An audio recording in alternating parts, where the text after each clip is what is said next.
Here we go. Here we go. I think we got something. We got something. Yeah. Got it.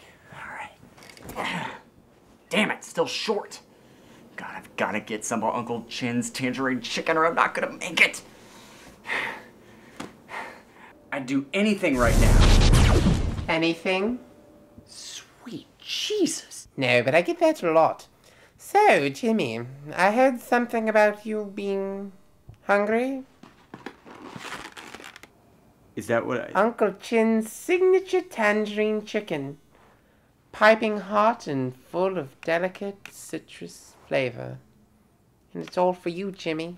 Wait a minute. Don't I have to, like, give you my soul or something for that? I guess I deserve that.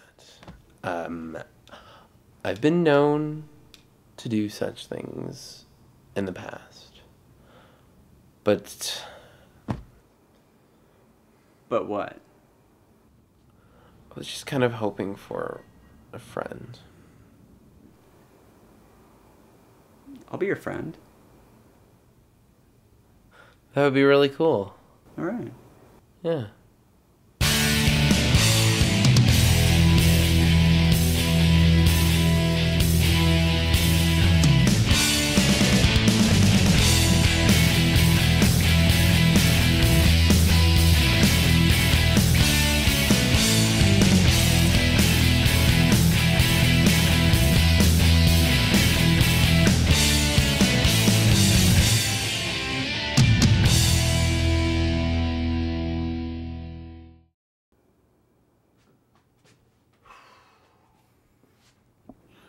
Oh. Hey, I guess I'll take off. Oh, don't worry about it. Just crash here tonight, man. It's cool. I mean, it's not like hell's gonna freeze over tonight, right? Yeah, I guess you're right. Thanks, man. No problem. Good night. Good night. Oh, hey, Jimmy. Yeah, what's up?